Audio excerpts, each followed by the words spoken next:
Hi, and welcome back to OTTB on Tap. I'm Niamh. And I'm Emily. Hey, Niamh, what's on tap today? Today we're talking to Shannon Riley, a talented event rider and trainer based in Aiken, South Carolina. Shannon runs Infinity Sport Horse, where she retrains and sells everything from OTTBs to warm bloods, and she's no stranger to the competition ring, having competed up to the FEI level in eventing. We're so excited to dig into her training program, her approach to resales, and some important topics she's been speaking about lately on social media, like rider fitness and dealing with online criticism. Shannon, welcome. Excited We're to be so here. glad to have you here. Awesome. Let's start at the beginning. What is your earliest memory of being drawn to horses? I just saw your answer. Definitely, it was My Little Ponies. I remember watching that show as a kid. I remember my briars. I remember my parents made me a sawhorse that we had in my shed. And I remember just like spending hours out there, like writing up little training plans and little lesson plans for the horses. So it goes back a long time. Oh, that's awesome. I think we can identify with that. I definitely had my Breyer horse collection, which is funny. Apparently I didn't know this. My mom lent it out to a younger cousin of mine, and she recently gave them all back to me. And I was like, oh my God, my Breyers. I had no idea they still existed, but here they are. It's kind of fun. I feel like, were you even a horse girl if you didn't set up like dressage arenas in your backyard and make your other pets do things the horses were supposed to do? My dogs. I did too with my rabbits. I wasn't even allowed a dog, so I had 2 rabbits, and I would set up like show jumping and like cross country courses in my backyard. That's so funny. I actually have a big scar on my shin from one time I was jumping over garden landscaping, and it was like concrete barriers. And I fell and I cut myself. And I remember coming in, Mom, I'm bleeding. I need a Band-Aid. I'm in the middle of a competition out here. Got to get back on. Yeah, exactly. So that's a very cute origin story. But were thoroughbreds always a part of your story, or did they come into your life later? My actual first horse was an Arab, but then the first one that we actually went out to buy for the intention of eventing was a thoroughbred. He never raced, but he took me up through training level. And then I started working for a friend of mine who had a phenomenal eye in thoroughbreds, Tanya. She did sales, and that's really how I got into riding and learning how to ride thoroughbreds, because she'd bring in whatever she found, and I would ride whatever she found till we sold it along.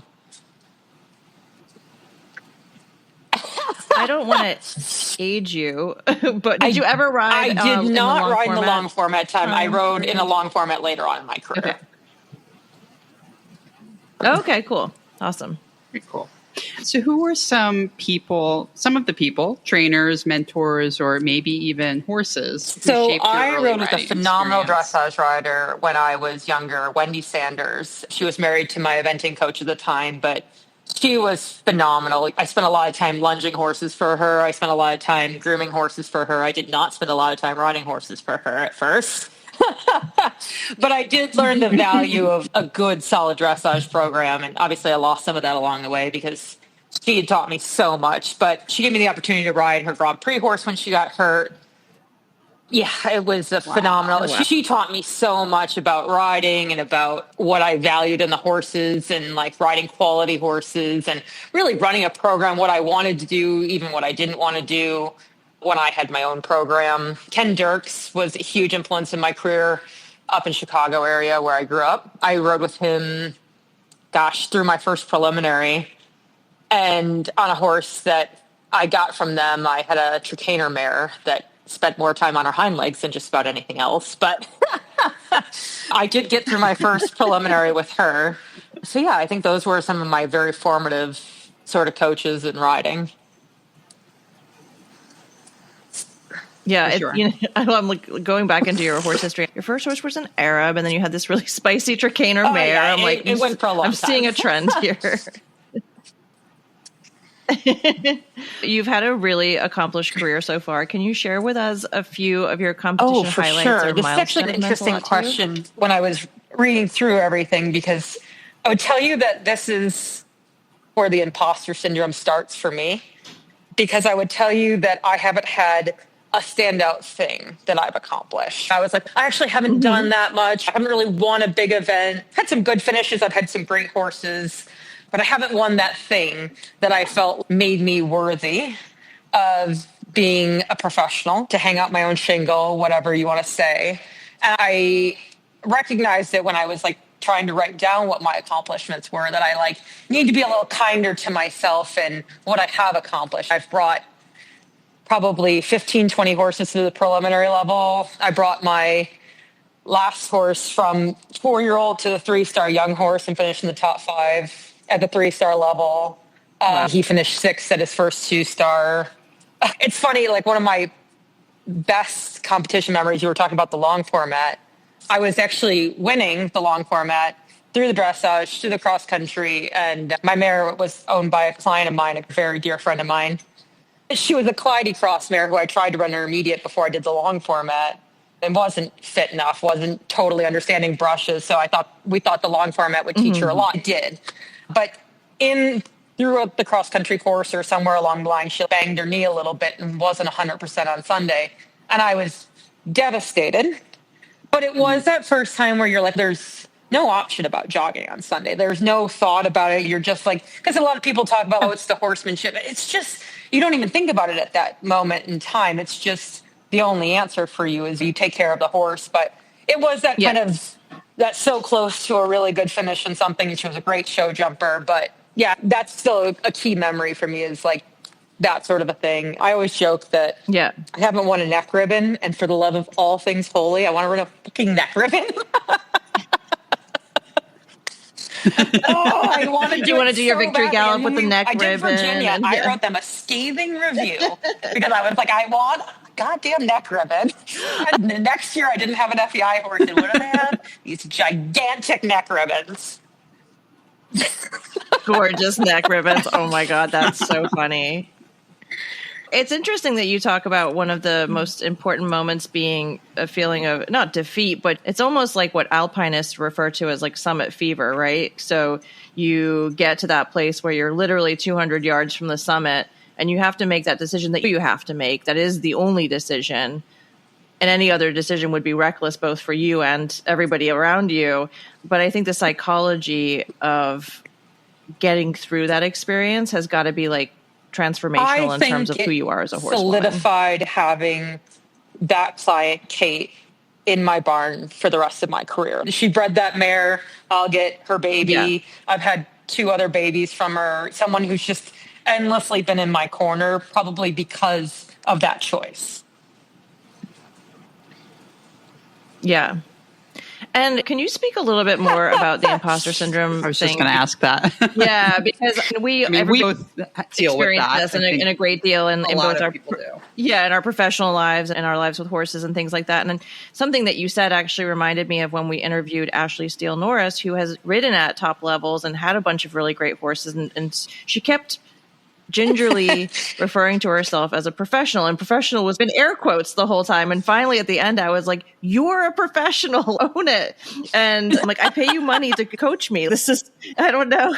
And so I think, can you just talk a little bit more about how you feel about that? And I want to just pinpoint the fact that it is hard to accomplish that goals when you are in an area like I'm in area 3. Area 2. You're in area 2 as well, right? And then when you're okay. So yeah, when you're in those areas where like you're saturated with top riders and people that have a huge strings of horses, and it's like that climb feels the imposter syndrome is something I've talked about, I think, at length. I had a wonderful business coach that I hired like a year ago to talk through a lot of this, because I felt like I'd hit a plateau with my business, with my riding. I was feeling really a little like I couldn't make that next step. I didn't know what the next step was. I didn't know how to I felt like I was in this rut of I'd sell a bunch of horses and then competition would fall apart.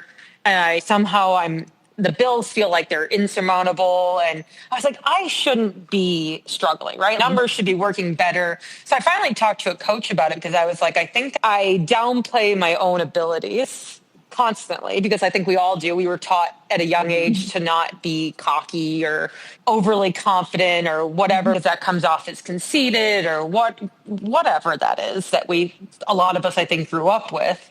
But she changed my perspective it all started actually at a dressage lesson, because I went to a clinic And the coach was just like, gosh, not so much like, why are you here for a clinic? But I was like, oh, I want to improve my riding. I want to get out in front of people. I want to do the things. I want to be the best that I can be. And she was like, you're holding you back.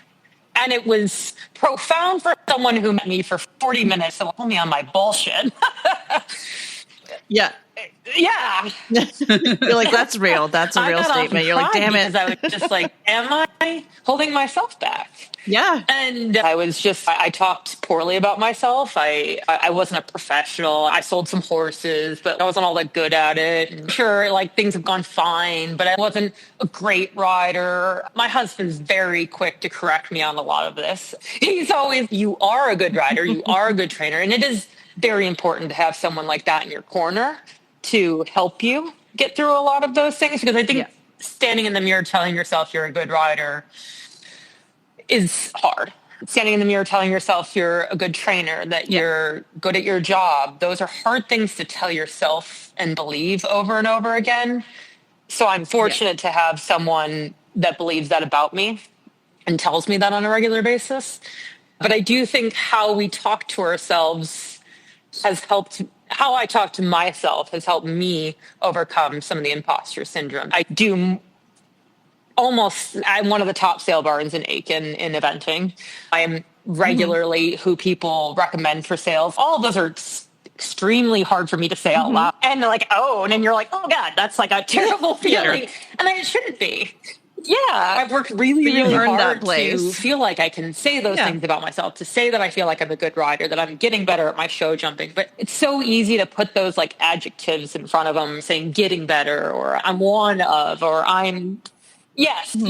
And I think qualifier. I think I work really hard to try and eliminate talking badly about myself in any situations. And I tell my girls the same thing: is that was a great ride. What was good about the ride? What was good about this thing? That combats when your first thought's negative. And I think that's a huge way to overcome the imposter syndrome. And for me, it's a lot of times I put myself into clinics, into lessons with people who I like would tell you that I had no business riding in front of, or that they're just going to think of me as a name, but I'm uncomfortable. So I think that's a great learning opportunity for myself. So I think. And self-talk is really powerful. I think people, because it's, except for a couple of people that I have met that don't actually have a voice in their head, that voice in your head, which I think is crazy, that voice in your head can really influence. Nope. That sounds nuts, but it really can influence you. You setting your mindset and even your day-to-day goals, it can really impact you. I like that too, like the reframing of in a lesson, like you were saying, reframing it to be positive and not ever, like me growing up riding, you were just basically constantly yelled at about all the bad things you did. And then occasionally they would be like, okay, good. You did okay. Yeah, like you did okay. And then you'd be like on the move. But I think reframing that to be more positive is definitely very helpful. I think it shows up with the horses too, because I think a lot of times when the psychology of teaching comes in, and that you're not supposed to tell someone, don't look down. You're supposed to tell them to look up. Use a positive sort of, something you can actually fix. I can't fix, don't look down. Like you've told me to look down, and that's what I'm going to do. So it's a little bit the same with the horses, right? I'll get in a really nice horse and feel like I don't deserve to ride it or something like that if you talk down to yourself. And then all of a sudden this horse is like acting up and you're like, God, like this is a well-trained horse. Am I going to ruin it? And it changes how you ride. So I think it's important for me too to just, if you're, to think more positively about my own riding and my abilities. And it really does show up in the horses. Yeah, for sure. Absolutely. So it sounds like imposter syndrome has been a bit of a challenge, but are there any other kind of big challenges or setbacks that have this one in a way? This is a good question, and it's something deeply personal, but I do think it's how I ended up where I am in my life. 8 years ago, I lost 2 horses in a car accident. I wanted to quit really bad. I've had some other things go wrong in my career, and it felt wholly insurmountable. It was my top horse. I'd rehabbed. I'd brought him up through preliminary. He broke. I'd sold all of my things to bring him back and do the surgery. That horse he was a thoroughbred, and he was the coolest horse. And I just had everything that could have gone wrong with that horse went wrong up until the point that he got hit by the car. And so I sent my going intermediate horse out to the East Coast with my coach at the time. And I was like, sell her. I have her for a client. The client doesn't want to really ride her. Let's sell her. And she was like, sure, no, I won't be selling her. I think I'll ride her for a month. This is like December. I'll ride her for December. And then I'm going to Aiken. I'll bring her to Aiken with me. And you should come to Aiken. And I was like, with what? I didn't have any horses. My horse is gone. A really nice young horse was gone. I was trying to figure out how I'd make the money work. I had no idea. I had no plan. But she introduced me to someone named Helen, who is now a very dear friend. I didn't know anything about her. And I was like, hey, I'm like thinking about Aiken. Can you tell me the details? And she's like, call me. I was like, oh my God, who is this person? What's the call? Yeah, what a terrible idea. Who wants to talk on the phone? Her and Helen Lafitte, Helen Hill now, and another girl, Katie, had a farm down here in Aiken. And I don't really know how, but I managed to bring, I think, 20 horses to Aiken that winter with a wonderful friend and groom at the time. I was a higher functioning depressive. Like I was barely getting out of bed, but we'd ride all the horses. The horses got work. But I think everyone who had a horse that I knew sent it to Aiken with me that year in an effort to be like, Shannon wants to ride. No. And so I came down to Aiken, and that's how I ended up moving down here eventually. Is just I met the people, I met a community. Yeah. I had the opportunity to find a farm that worked for me. And I was living actually in Helen's backyard in a camper for a period of time. And my poor husband, like I had come down here, and he'd been down here for approximately 3 days to shoe my horses at that time. And I was like, how do you feel about moving to Aiken? And he was like, yeah, sure, okay. And I didn't maybe clarify that we were going to move to a shoebox, but but yeah, so like that's really what I feel like. If you can start from zero and still want to do this, a lot of the other setbacks start to feel slightly inconsequential, right? When you still have horses that you can kiss their noses, it's still a good day. And I think that's reframed some of my perspective in a bad day at the office. You think, I got eliminated, I fell off, I did this. All of that is inconsequential in the big scheme of things. And it helps to bring some perspective to all parts of my life. Yeah. And I do think that the equestrian community as a whole can really support you in ways you never thought possible in your darkest moments of your life. And I've certainly been there in my own capacity, and it had days where Emily was like, I don't care what you do, just come out to the barn and go brush your horse or go wrap your arms around your horse. And I'm just like, okay. I was just like, oh God. But because I think at the core of all of us is you have to, I think, at least weekly tap into the reason that we're all doing this. And it's because we all just love horses so much. And we're all just that little horse girl that could only dream of what we have now, true, right? Because it is just the girl who was grooming for me at the time. God, she'd bring the horses up to the back porch so I could just like hop on. Yeah, she was like, you'll just swing your leg over, go. And she was right. I always did. And like it did. I think if I had stopped in that moment, I think it would have been very hard to get back in the saddle. And I was very fortunate that I did just throw myself head first back into it all. And I was so busy I didn't have time to be sad or think about anything all that hard at the time. But yeah, I had an incredible community that helped me through that. Like I said, people who had no reason to send a horse to Aiken were like, yeah, sure, take it to Aiken. Oh, I don't know. To this day, I have no idea how I paid the bills for that year. I don't know. It all worked out. I don't know how food got delivered sometimes. Like it was magical, but I was very lucky that that everyone helped me to just keep going a little bit. And that's what I needed at that time. Yeah. Mm-hmm.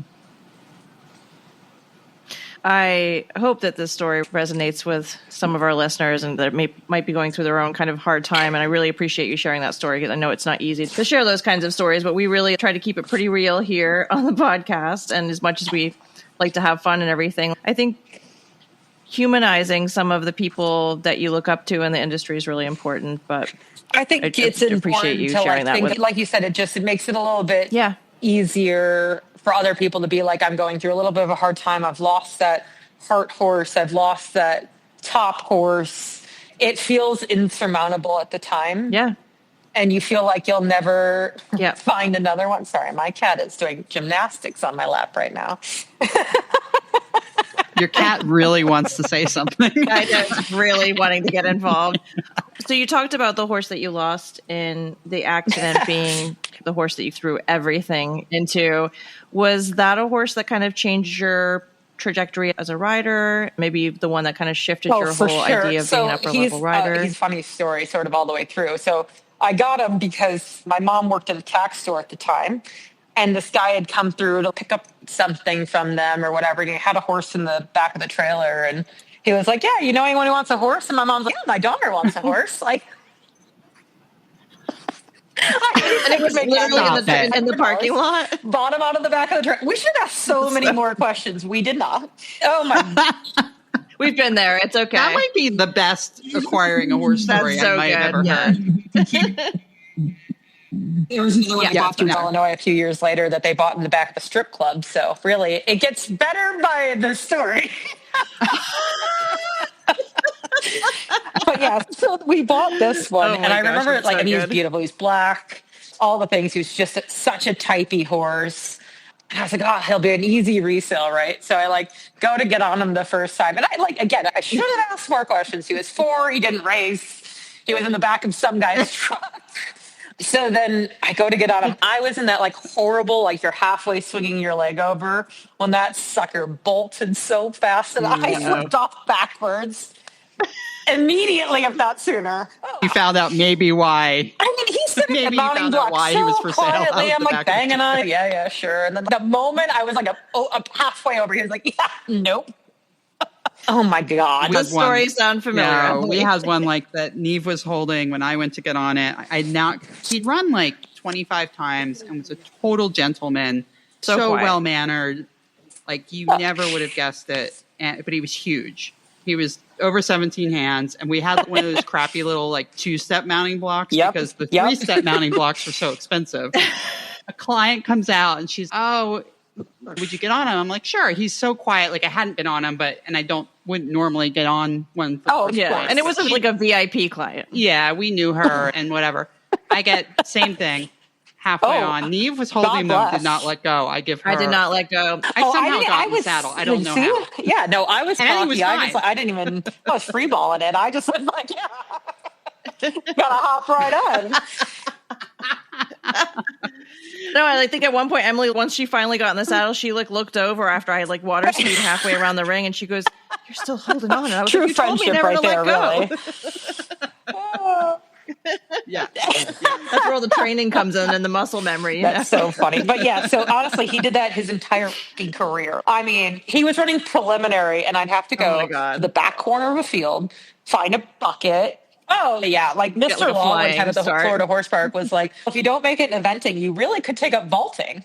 Because I just swing on the side until he took a breath, and then I'd swing my leg over, and then he'd go get a 25 in the flat. It was lovely. It could have been an equitation horse. It was so nice, but always a dick to get on. And I this will tell you, I spent so much time trying to get on this horse from the beginning. I built an entire Sandman so that I could throw it on his back. Let me preface this by saying I did not comprehend how heavy a Sandman might be. Oh my God. I'm throwing these length jeans over this horse. Oh my God. It was I gave myself a black eye. The poor horse was traumatized. Finally, I was just forget it. I'm just going to figure out how to get on. I was working for Katie Ruppel, and she was like, is it always like this? I was like, and she's, do you want to fix it? I was like, I don't think so. I think this might be him. I'm not sure it's fixable. I lose him at least once. I lost him at the Florida Horse Park one time, or at the Kentucky Horse Park one time. Oh, and one time it was the middle of summer in the preliminary or something. And at the Kentucky Horse Park, they have those little fences around one of the arenas. And it's a bazillion degrees. I'm in my coat. Someone walks up to try and hand me water. And I reach down, bolts right up over the edge of the arena, lands on the cement. I was like, oh my God, this is the end. horse. Yeah, This is how God we die. bless. But he won just about everything he ever ran. But he changed a lot of my perspectives on putting, this is going to sound, it changed a little bit of my perspective on putting all of your hopes and dreams on one horse, and how every horse takes on so much more than a lot of things do, right? We put so much into the horses. It's our hopes, it's our dreams, it's our goals, it's our aspirations, it's our highs, it's our lows, all on this four-legged suicidal animal. Which just feels like a terrible what is wrong with us? Idea, what is wrong with us? Losing them just feels like you're chopping off your own arm, because there's so much tied into it. And you tie it into one horse, and God, that poor horse has like so many expectations in its life. And I think a lot of people get hung up on, obviously in sales, I see it quite a lot, that this horse has to fulfill these goals and dreams, and this horse, but I bought it, we've done all these things, like it's just got to do something, X, Y, or Z. And they can't comprehend that pressure the same that we put on them. And it's hard to do that to the horses. Yeah. And I think he really helped me comprehend the pressure I put on him in a way, in hindsight, because I was like, God, that's too much to put on another being in a way, because it's just, he can't live up to all those expectations. And he doesn't know what those expectations are, right? Like, he's just happy to see you walk in the barn every day, and it's like the best day of his life every time he sees you, probably. And I think a lot about that when you do have that one special horse or whatever, that you have to be okay with a life of maybe the only thing you're going to ever be able to do is see their head hanging over a stall door. Exactly it, right? Because he got hurt weekly, but we had a catastrophic hock injury. We had to take like a chip out of his hock. He had a hole in his knee the size of Kansas at one time. And I had just come to terms, nobody else could get on him. So I was just like, this horse is going to live with me forever. Can't give it away. I mean, that feels like a liability. So I was just like, I come to terms with that. Like, there may be a day that all he offers me is a snuggle.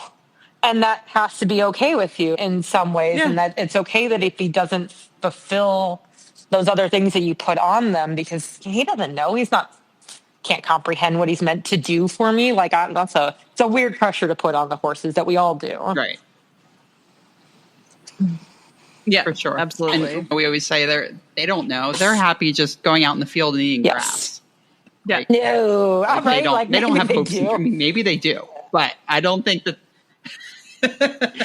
But they're not like, I'd like to go to Kentucky. True. Him, and then I had another really phenomenal intermediate mare that taught me so much about realizing that a lot of naughty behaviors come from pain, and that there's a lot more levels of things than just put it in some draw reins and fix it. It's just not very good at the dressage because we're not very good, or you got to be better. You got to train it better. You got to do this better. Sometimes it's just, God, like for SI, it was raging pain and she couldn't sit. Listen to the horse. And it's trying to tell you something. Like, try and be like, oh, he's being a pony. He's being naughty. He's doing this. Like, why?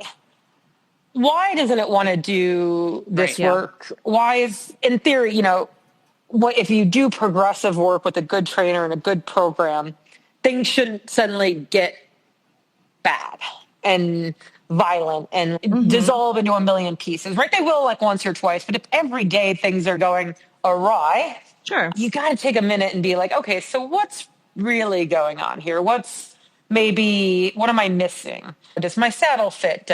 Are these the right shoes? Is it sound? Is it maybe sound? And I'm manufacturing the soundness because of good riding. Do I actually need to stop and address what this is? But yeah, she taught me a lot about that you can get a real long way with a kind, brave, honest horse. But there is a point where they're like, hey, so you've taken advantage of my good cherub-like demeanor. Yes. There's holes in my body. There's holes in here. the training. There's holes in my education as a rider and like horsemanship and doing. I think I'm doing the fitness work and you're like, you're really off base on that horse. You're just, and you realize that you're like, oh, like she just ran out of gas. She just didn't give it her all that last one. That's why she ran out. No, I probably didn't have her fit enough for her to get to that point and be a little wrong and still be able to jump. And she taught me so much about that. Yeah. Yeah, for sure. If you could go back and give your younger self one piece of advice about get medicated that you've been on, what would it be?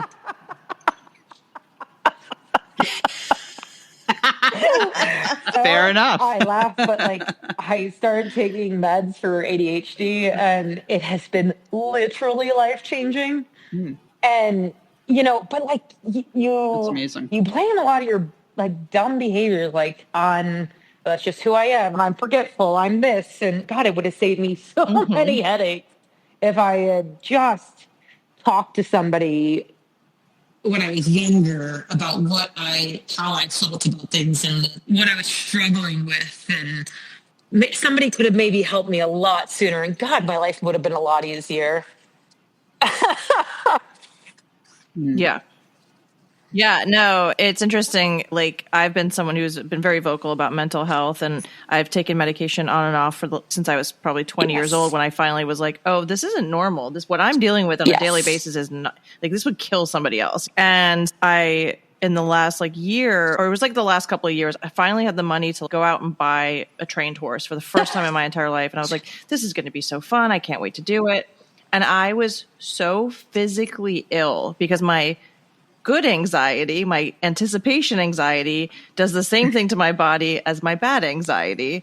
And I was like, I can't be sick going to try horses around the country. This is insane. And I was like, if this is how it's going to be, maybe I should just put my money in the bank or something. And so I talked to my doctor and I was like, I need something to just control the physical. And I just asked for what I needed. I was like, I need something to control the physical response that my body has to anxiety and worry. And they were like, oh, so a beta blocker. And I was like, yes, Emily can attest to this. It's amazing. I am a different, and it's nothing about my personality has changed. It's the fact that because I've done the work and therapy and everything like that, I have the ability to use coping mechanisms that I've learned without letting my body betray me in the moment. And yes, I still have worry about things that I'm doing, but my confidence about my capability and what I'm actually able to do, it's transformed. I would have never signed up to do the makeover, like just that on its own. I would have been like, nope. And so it's, and we talk about it. We talk about old Niamh and new Niamh. Yeah. And I want to, and we've talked about this on other episodes, but I really want, I think I've talked about it a bit on Facebook and whatever, but I used to just be like 7 clowns in a cat car. It was just so many different directions. Like the brain's here. I couldn't just finish a thought. And finally, I was like, thank God for TikTok, Instagram, whatever you want to say. I was like, I could just try it. What's the worst that could happen, right? And I was like, oh, cool. I can finish a thought. I can go through a checklist like an adult. I can get out of bed every day with a purpose and not feel overwhelmed with many things I have to do. I can make the things. It showed up for me a lot I used to hate making phone calls. I still do. It's still the bane of my existence. But I used to have to write down what I was going to say. And you saw my stupid notes. I was like, I need a play. Yeah. No, I've done the same thing. Literally script a conversation. I have to call my credit card company to ask them about a charge, whatever. It's gotten better. 7 days of avoiding these very non-consequential things, right? You're just right. And then allowing yourself to get in trouble. You'd rather get in trouble a little bit with whatever the task is, or then you're like, I've left it go way too long now. So now I have to go into witness protection because I can never speak to that person ever again. Picking up my half chaps from Bartville. Oh my God. Do it because they kept calling me. It's an Amish tax shop. So they can use their phone from 8 a.m. to 8:15 a.m. or something to call you and let you know that your stuff is ready. But I let it go months, and I was Way like, too long. this Amish lady hates me because I've not picked up my half chaps, and it like turned into a whole thing. I made Niamh go pick them up, and I'm like, did she say anything? And she's no. I just paid for them. And I'm left. thinking about you. Stop it. I'm like, I can never go there again. She's going to look at me and be like, that's the lady that left her half chaps here for 3 months. I know. We put these like real like weird expectations, and you're like, oh, that person's never going to talk to me again. I have a client right now who's Amish, and same thing. He'll call me and leave a voicemail, and I'm like, okay, Shan, you're going to call him tonight. Like, for sure, tonight's going to be the night. I have 3 other sources. Right. One just showed up because he left me a voicemail, and I didn't listen to it because I thought it was going to be mad at me. And how he was going to be mad at me about listening to him, I don't know. Am I a crazy person? I get it. I totally get it. Okay, we're going to switch gears a little bit here, and we're going to get right into the thick of it, which is the OTTB connection. So you've worked with so many. I think they're so damn smart. They pick things up so quickly. They try so hard, so often. I don't know if there's another breed that I've ever ridden that comes out every day. It's just, yeah, let's do this thing. And 99% of the thoroughbreds that I've ever ridden have come out with this every day, what are we doing today? Enthusiasm that matches mine. And that helps. I think the thoroughbreds always give me this glimpse of what could be, right? More than even like the warm bloods. Like you'll ride a nice warm blood and like you'll feel the progress. But like the thoroughbreds, every once in a while, you'll canter down to a little oxer and they'll just jump the ever-living hell out of the jump, and you're like, that feeling, that's it.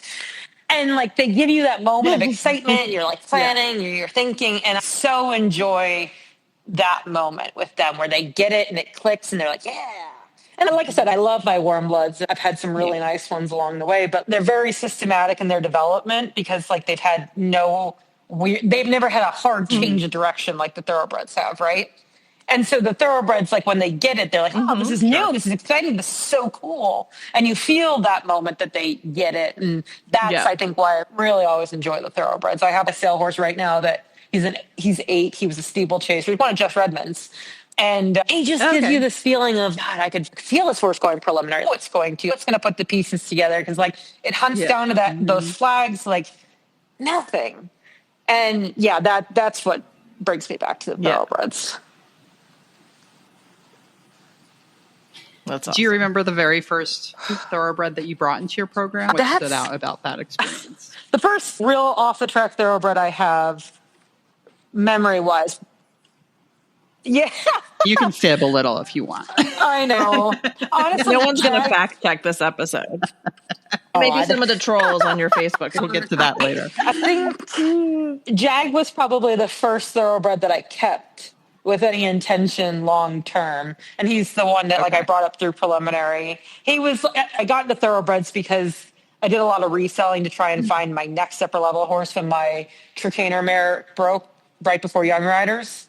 So I traded her for a little warm blood colt, sold him, bought a thoroughbred. I knew I could flip in that market, right? I could do some retraining, do some sales. I had some good connections there. But it was always with the intent of finding my next upper level horse. So the thoroughbreds were always a means to, I get this, you'd see so many people that would get that one thoroughbred that took them from Pony Club to Kentucky, right? And I was so certain if I just had enough of them come through my barn, one of them would. Yeah. Unfortunately, the reality of a sales program like mine and the fact that I don't have any financial backing of any sort, even when I would find those really good, exciting ones, I couldn't really actually afford to keep them at that point in my life. So I sold a few on that have gone on to do 3-star with someone else or whatever. But yeah, it was always that I could ride them. I knew how to ride them and I knew I liked riding them. And it was an easy market for me to sell into. And I had someone who had great taste in thoroughbreds that helped me a lot. That makes sense. It really, yes. That helps. That always helps. Yeah, for sure. So tell us a little bit about your business, about Infinity Sport Horse. What's a typical week? So there's no such thing. I am chaos incarnate. I was talking to the girls about this. Oh, guys, what do you think like a typical week here is? And they're like, you forgot to tell us one horse was coming in. So a trailer will show up at one moment. You'll have off to some clinic you're signed up for without telling us.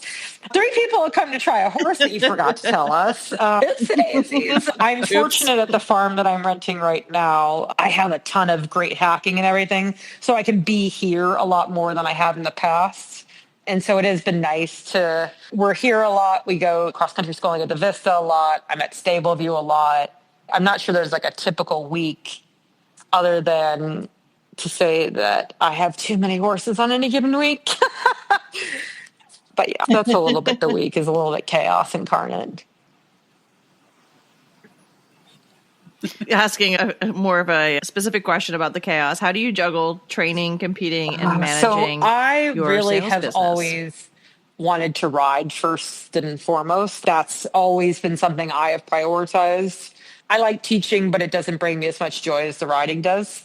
So I've tried to really prioritize riding my horses, my competition horses, first in the morning. And honestly, like nothing in my business would be possible if I didn't have great staff. I have 2 girls right now who are wonderful. I've been lucky all the way through my career with phenomenal people who have shown up every day, shown up with enthusiasm, shown up when it was hard, showed up when it was easy. So that it makes it very easy. I can get through 8 horses in a day without blinking because the girls can like rock through getting me on and off horses, taking care of them. I trust them implicitly to take care of the horses when I'm done riding them, which helps immensely. I think I've let go of some of my control issues in my old age, but it does make a difference because if you give other people control, obviously I'm very hands-on in like how the day in and day out sort of stuff goes, but I do try and prioritize getting on and being very focused and very intent in what I'm doing. I put my headphones in and I try and be very focused on riding the horse that I'm on. I always joke that I have a goldfish memory as far as horses are concerned, because really most of my life, if we're honest. But people ask me like, oh, what's this horse feel like left or right or whatever? And I get on every day and I cannot remember what happened yesterday. So I just don't get on with preconceived notions. So I tend to just ride the horses, which I think helps. It helps, I think. And I prioritize competing. I prioritize my own lessons. I take a lot of lessons. I take lessons on my sale horses. I take lessons on my competition horses. I have an entire line item on my taxes every year for lessons. I ride with Waylon Roberts. What trainers do you work with? I've been show jumping with Grant Wilson quite a lot when he's in town, which has helped my show jumping quite a bit. I've had some great coaches, dressage coaches in town that I'm able to ride with pretty regularly. And whenever I'm feeling stuck in something, I show up to somebody with 4 horses. I'm like, teach me all the things on these 4 very different horses. But I do think I'm able to leave my business because I try and really empower the girls to do some of the showings, to ride the horses for the sales, for the showings, because I do think it's Facebook sometimes about like pre-riding sale horses is very popular, especially in the hunter jumper industry, before people come to try them. And I think sometimes when I ride a horse, I'm going to present it slightly different than maybe the girls are going to present it. And I think sometimes people will be like, I'm not going to ride it as good as you. And then they get self-conscious about how they're riding. and they're not like riding to the best of their ability because they're like, I'm not going to ride it as good as you are or whatnot. And so I've found good success in having the girls ride them, and it gives them so much education and puts the pressure on them, and they start to learn to handle a different pressure of showing horses for sale and the good, the bad, the ugly of that. So I trust them to show the horses for me if I'm on a tournament at a competition. So really, I don't ever have to worry about, like, oh, I can't go to this show because I've got to show this horse on this weekend, or I've got a vetting on Friday. I have incredible girls that like make sure everything runs seamlessly for that. Yeah. That's so important. And I think we certainly dealt with this when we were working together, where it was like sometimes the horse just went a little bit better or Emily's really tall. And so I'm medium size, so put me on. And because people can't visualize that, they can't understand that sometimes. They see somebody with long legs get on the horse, they're like, that one looks small. And you said it was 17 hands. It's like, this thing is 17 hands. So yeah, it's definitely really nice to have that kind of balance. And for the beddings and everything too, I can tell you that the experience that I got from participating in and jogging horses for vettings is like some of the best experience I've ever gotten being around horses. That's a great education. Great education. Having this relationship with vets where they actually talk you through what they're looking for during a vetting. I'm like, this stuff is like, it makes such a difference. And I think there's no brain. other way to get it than being immersed in it. And I think like it's very easy to want to be secretive in this business. It's like the culture, and I hate it. So I really try and be as transparent with the girls as I can be about what the costs are, what the expenses are. Yeah. They see what my grain bill is. They see the vet bills. They know what I spend money on for the vet bills. They know when I call the vet. They know why I call the vet. They know when I call a farrier.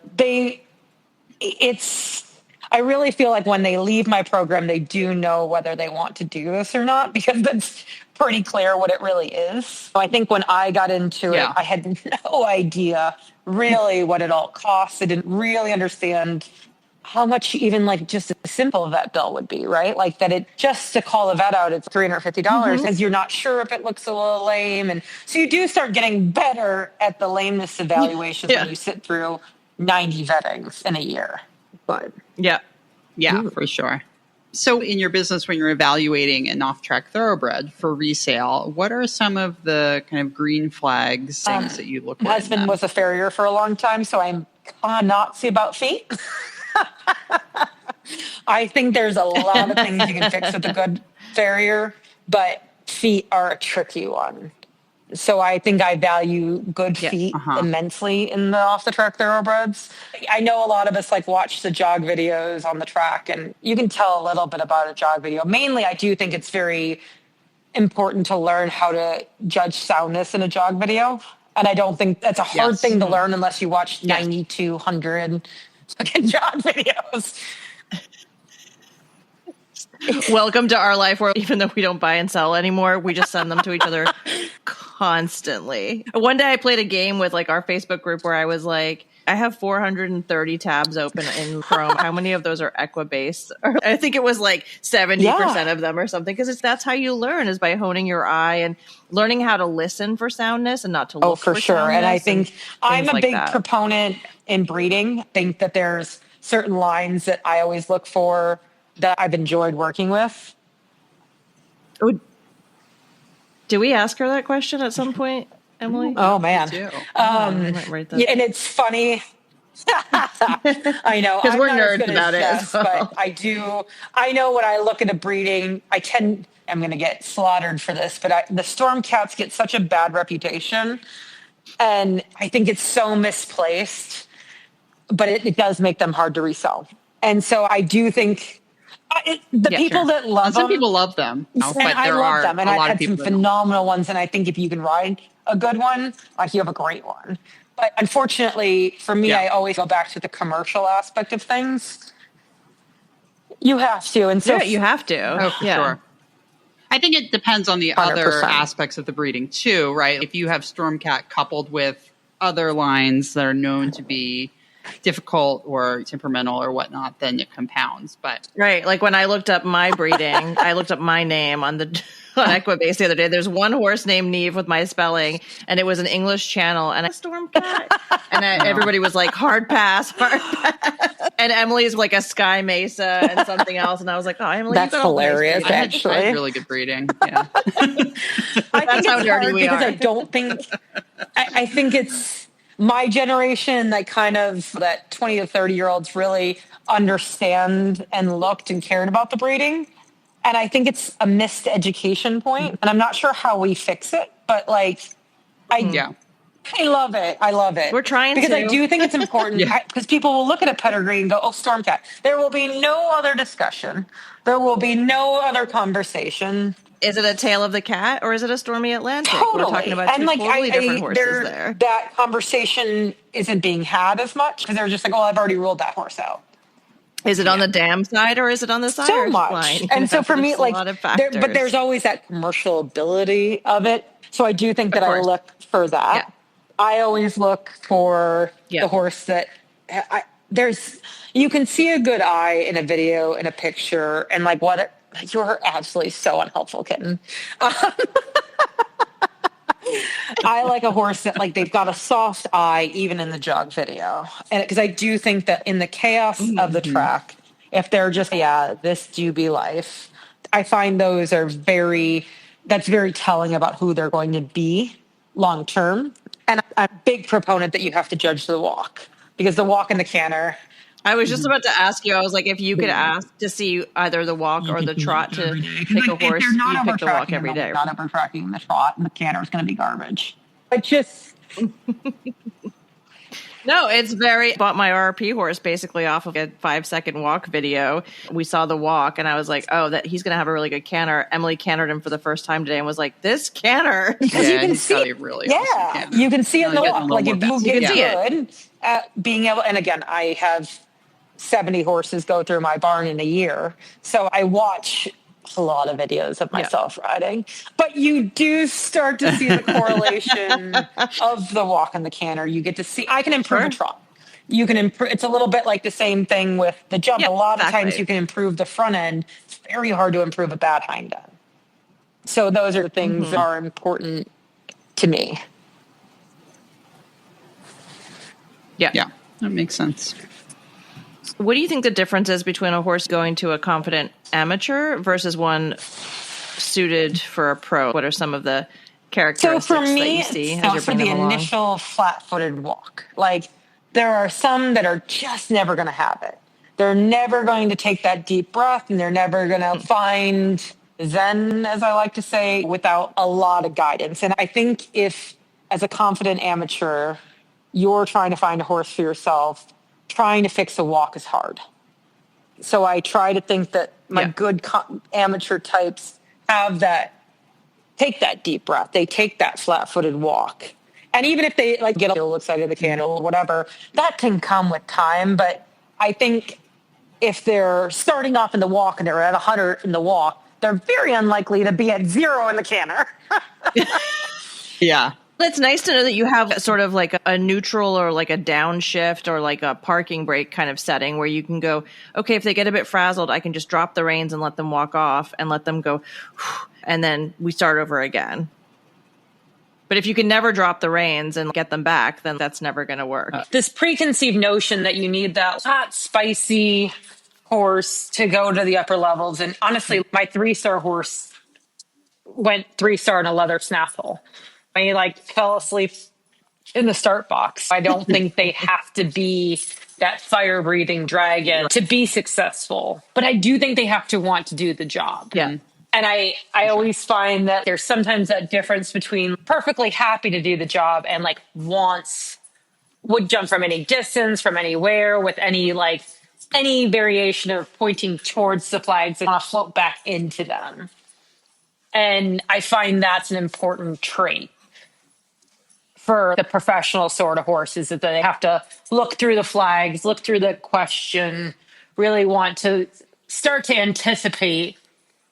Because to me, that's what the best upper level horses do, is they start to anticipate what the next question is going to be. Yeah. That they're going to go here, that they're going to go there, that they're looking for something else. The amateur horses want to land and almost think stop. Yeah. That they're going to just you tell me what we're going to do next. And we'll do this as a partnership. But kind of the upper level ones are eyeing up, you jump the cross rail and you're coming back and they're like, we could do that oxer. That's kind of right there. No, not really in our line, but a guy could just do it. Yeah. I think somebody on one of the off the track or eventing Facebook groups the other day posted they were looking for a specific photo series of somebody who completely lost their reins cross country. Oh, really? And I think I want to say it was like a Philip Dutton series, but my contribution to it was when Kim Severson was jumping this huge hammock. I forget where it was, but it's like this iconic hammock. Yeah. And she gets a weird distance, loses her reins at the first third over that fence. And there was something to do 3 strides away. And she lands just with her arms just kind of all right, no reins, lands, somehow grabs her reins, but not enough to do anything. And the horse is just like a heat-seeking missile over the second element. And I was like, Yeah, that's that kind of. That's like such a totally different ride. Yeah. And I think you can feel it, honestly, at this point. The ones that are just perfectly happy to like go in a line, stay in a line, stay in a straight line. That's what I want for my amateurs, right? Like I have one really sweet gelding that we're bringing along with his amateur owner. And I was just like, you just want to hold, and he's green, right? He's still just learning to jump and everything. I'm like, but I promise you, if you just hold on to the next strap, it's going to go. He's going to go down the line. And bless his heart, he's thought about nothing else than staying straight. Yeah. And that's why I love him for her, because he is just genuine. When she pulls, he slows down. Like he's making no new independent thoughts. And I love him for it because it makes him very safe. And you want to be able to have that horse that like you don't have to worry about every single time that you get on. That the professionals, like I ride 6 days a week, right? Like they go 6 days a week. They're doing something. There's always mental stimulation. I want a horse that for an amateur that if life gets in the way, you don't ride for 6 days. That's to no detriment to you or the horse. Yeah. Yeah. That's a great analogy. I really like that. Okay, so switching back a little bit to some more thoroughbred stuff. When you first get one off the track, what's your approach for those first few weeks and what do you prioritize? So it's funny. I think a lot of people want to just kick the thoroughbreds out into a field and give them the off time. So I have had very little success with doing that. Yeah. I find that they tend to self-harm when left to their own devices. Yeah. Yeah. Because they don't understand what you're doing. They're like, why am I out here? I have a job. I have a job. They like having a job. They've only ever had a job. They've had, and I think a lot of times people mean to be good and mean to give them like this rest and let their body. But I do think you can do all of those things without dropping them on their face. For sure. Yeah. And even if you're not riding them, you don't have to be riding them per se, but they do want to feel like they're doing something all the time. Yes. And like for me, I do a ton of hacking with a friend when they first come off the track, like even if it's around the field. And I always think that I walk a lot of poles. I let them try and do some groundwork. I do think groundwork is hugely important, and like finding someone to teach you good groundwork, or even just spending a lot of time watching videos, like getting a feel for your horse on the ground is so important. I'm just chuckling because I got my RRP horse at the end of November. And when I say he's green under saddle, like he's pretty green under saddle, but I've been taking him places and doing all this stuff with him and working with him on the ground and doing all this just really intense, like emotional regulation work. And it has paid off in a way that like I feel like I became like a new horsewoman from working with this particular horse. It's like giving me this appreciation of what was missing in his life and what needed to be implemented to the point where he was going to then be like, I'm ready for whatever you want to bring at me next. I couldn't agree more. And I think that it's an overlooked part, and especially obviously in the culture of bring in, get done, sell. Sure. It's hard to be like, realistically, I'd like to sell this horse in 90 days. How much time do I spend doing groundwork with it? But I like even teaching them to jump. God, I can do it so much better from the ground. Yeah. And if I have the coordination from the ground of their feet, I'm so much more likely to have the coordination of their feet from on top. Yeah. And if I can guide them in a rope halter and a lunge line over a log, I'm so much more likely to be able to do the same thing from their back. Yeah. And they understand the concept. They get to feel it on their own. I think they gain a ton of confidence too, like in who they are. Like when they understand how their body can work in a new way, I think they get like a little cocky. They get really excited about it. Self-confidence and installing self-confidence in a horse is like the most underrated ability. Yeah. That I think I would will that to everyone, is to teach your horse to have some self-confidence. Yeah. I think that's really important. Like you said, even just like going places and like doing it on the ground, and you don't even have to get on the horse at the show venue the first time. Take them on the line and let them just take a deep breath. I took my RP horse to a lesson in the winter. My first like off-property experience with Sally Cousins, who I know so well. And I it went every poor way it could have gone. He had such a meltdown. We were in an indoor. There were a lot of horses. It was like a kind of that booming sound when there's horses. There was horses jumping, and I went to pull him out, and I was like, "Why is he lathered?" Poor dude. And I was like, "Oh my god!" And but honestly, I'm glad that happened because I was like, "This horse is insecure, and he has no emotional regulation. How do I find out what he's naturally gifted at, and how do I make him feel like $1 million every time I work with him?" And so when I say it changed my philosophy in working with horses, this horse has really changed me. I love, that's like the most articulate way I've heard it said. But like, how can I make this horse the best version of himself? Yeah. And I found out that he was really good at being curious and brave. And I was like, okay, so we're just going to go to obstacle courses and we'll do them in hand. And if you're great doing them in hand, then I'll hop on you and we'll do them together. And it was like, the more like inquisitive work I threw at him, the more he was like, I'm really awesome at this. I'm so brave. I'm so curious. And I was like, we don't have a good walk, trot, canter, but guess what? I can walk in the fire. Yes. But I think all those things come, right? Yeah, they do. Yeah.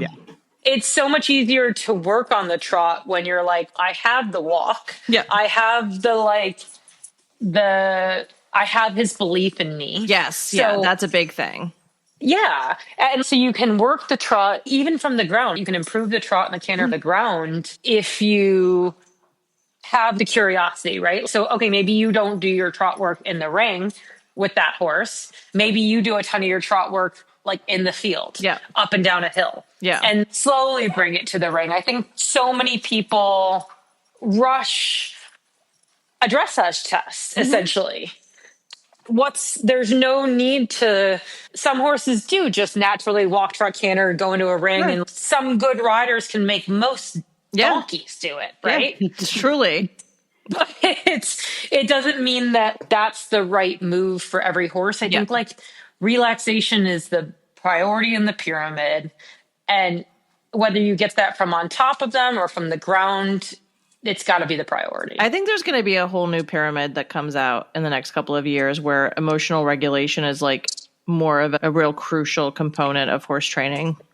And I think like a term that we don't associate with negatively. I think it's got to be a positive association. I think some people still feel like saying you're teaching your horse emotional regulation is like akin to coming out with a carrot stick. It couldn't be any more different than that, though. No. It's like when you see how they interact with one another and how they mirror one another's behavior and how, like, it just says a lot about, I think the fact that they will do anything for us is phenomenal. I think it's mind-boggling to me that these animals that are bred to be prey will accept us doing anything with them. Come on, get in this dark box that's on wheels, like all of that kind of stuff. But I think that a lot of horses just do stuff because it's conditioning, right? But then I think when you have a horse that's truly emotionally in control of themselves, they will give you way more than a horse that is insecure and feeling like they actually don't, there's a missing piece. I think that's so true. And I think it's so key. And I think it's so overlooked. Like I said earlier a little bit, that you can get so far with a genuine animal. Yeah. That has all the heart and all the ability and all the keys. But if you missed that emotional regulation step where they actually understand their job, then you really have nothing. You don't have a foundation. Yeah. No, I'm really enjoying the conversations that I'm having with horsewomen, and especially in the last couple of months. It's been really awesome. Speaking of emotional regulation or just exercises and things that you like to do with green horses, what are some things that when you don't have a horse that has all the basics pre-installed, what are some things that you like to work on them with? I like to do a lot of work on the trails and then hacking. I think you can do a ton of work with a friend and just like slow, boring ho-hum work, right? So when they go cross-country schooling with me the first time, and I can sense that we're going to accomplish exactly 3 things today, right? I'm not going there and being like, oh, I'm going to school a water, I'm going to school a ditch, I'm going to school like 17 logs. Sometimes all we're doing is we're going to walk to this field, we're going to touch that tree, and we're going to walk back, and I'm going to get off. Exactly. It's first of all, you're going to get on if you can. Yeah, right there. It's reconfigure your expectations a little bit. For me, I think the circle is, so I rode with Eric Duvander a few years ago in a clinic, and he did this exercise where basically you walked and you trotted and you cantered essentially on a 10-meter circle, and you never trotted faster than you could sit the trot. Oh, wow. And if you never cantered, because you just had to walk and trot, then that's what we did. And we stayed on the circle. And I was dizzy by 23 minutes in. It was such a good, you realize it's such a simple exercise. No, don't come off my inside leg. No, don't go out the outside leg. Just like between the legs, a little here, a little there. It's a hard exercise in the walk, let alone the trot. God help me if I got to the canter. But it's such a good exercise just to walk on one 20-meter circle consistently 702 times in a row. Just, can I keep this circle? How do I keep this circle? They've got to let me put their leg on. Okay, they're going to jig a little bit. That's okay. We come back to the walk. I have no other expectations, and we're just going to stay on the circle for the day. Yeah. Because I have made the parameters and I've made their whole world just the circle. And the arena gets big, and I've never had a ring that had 4 walls on it since I've been in Aiken. Yeah. So at the one time I had just a polo field. So you have to put your own parameters down. And so for me, sometimes it's even if it's just around a jump standard, right? Like at least I give myself a point, and they're falling in a little here. I just start to incorporate my inside leg. Oh, they're falling out a little bit. You start to just teach them what those leg aids mean on this like one topic, right? You set the circle and you make that their whole world for a bit, and you trot no faster than you could sit. And if you can't do that, then you just walk some more. Yeah. And I think it's a hugely useful exercise because you don't get ahead of yourself. You're not caring about the leads. You don't care about whether they're spooking in that corner. It doesn't matter if they're spooking. You stay on that circle. That circle is God. I bet a lot of upper level, like top level riders would like that could show a lot of holes. Again, the clinic I did with Eric was like only riders who had ridden at preliminary and above. And I think 3 people jumped that day. He was like, you will learn how to canter on a circle or we will do no more. And I learned to canter on a circle. And so it's always an exercise I go back to with any of my horses. It's like when like kind of the wheels are coming off the bus, let's go back to our circle and because again, same thing in like a show, because you can go to a show and put yourself on a 20-meter circle and that horse goes, yes, 20-meter circle. Yeah. Carve out a little space in the warm-up. Yeah, and it's so easy to get lost in the warm-up and doing 800 new things that you've never done at home and that you'd never do again. But warm up and you're doing your pre-ride. You make up these things because you see somebody else doing them. And it's, if I can just go back to being like, okay, yes, he's a little excited and he's a little up, but we're going back to the circle. We're going back to the walk. I'm not trotting any faster than I can sit. And I've done that and been like, okay, like this is not progress past me being able to do the tiniest, ittiest, bittiest sitting trot with any version of relaxation. I skipped the test. Sure. Because that's not what mattered. That's not why I went there. Yeah. And I think a lot of times we get, especially when I'm very lucky to have the privilege to say that I can do that because I'm in Aiken, right? Like where I have 900 shows on a 2-week basis. I can just be like, I do not need to go into the dressage test. I can do that in 2 weeks. Yeah.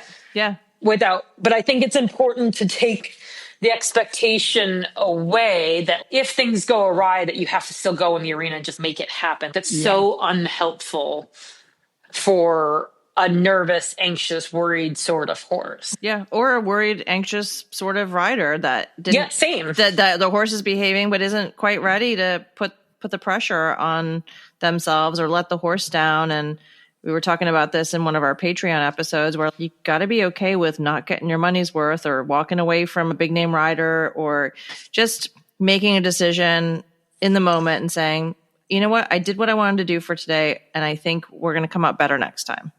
Yeah. I think there's something to be said, especially with the thoroughbreds. You're never, ever going to tire a thoroughbred out. Let that go to Jesus. You're never going to do that. So you're not going to ride them down. No, they're not suddenly going to be like, you're right, you've been on me for an hour and a half, now I'm tired. No, never happened in my life. You have to be like, sometimes like, I had 10 minutes of really good work, and that is, you recognize you're not going to make anything today better, and just that 10 minutes was really great. Done. And gosh, isn't it exciting, like the next day when you bring them out and they're like, let me show you this really cool thing I learned yesterday. Yes. Because you didn't double down and try and teach them a third new thing. Yeah. No, right. I will say that, like, working for Emily and having her teach me for many years really taught the importance of knowing when to just say, that's plenty for today. Don't get greedy. Because I think the thing is that, like, the horse will feel really let down. I know that's anthropomorphizing them a little bit, but I think the horse will feel let down and get soured to work. But when you can get them feeling, oh my God, you just nailed that trot to walk transition, you're done for the day. Loosen the girth. That's it. I have that same amateur and her horse. We're learning to jump and everything, but he is the most literal horse. And it's been such a great reminder to myself because, like, literally he does the grid right. We walk, we tell him he's the best horse that's ever existed. And then we start again. And then he's, look, I did the grid again. Yeah, and you're like, you're so good at this. Yeah. You make him feel amazing. Yeah. Yeah. It doesn't have to be a 45-minute lesson. We put these time constraints in these. I have to ride for 45 minutes so he's fit because I can't ride tomorrow. And the third Sunday of next month, I'm going to have to go to. These horses are so much more fit than we naturally, than we give them credit for. And if you don't walk them in a stall 24 hours a day, then all the more so that they have this baseline of fitness. You're not going to kill them by quitting on a 10-minute very good ride. Exactly. Like, and especially a thoroughbred. I think once they've got that base level of fitness as a young horse, it's always easier and they're always just naturally more fit than a horse that doesn't have that base on them. Agreed. Absolutely. All right. We're getting into the juicy stuff. So we're going to make this probably a 2-part episode. So we're going to have to tease that we get into the good stuff in the second part. If you like what you heard today, please leave us a 5-star review on Apple Podcasts. You can follow OTTB on Tap on Instagram, Facebook, and TikTok, and contact us with interview candidates and topic suggestions at OTTBontap.com. We love hearing from you. Until next time, cheers.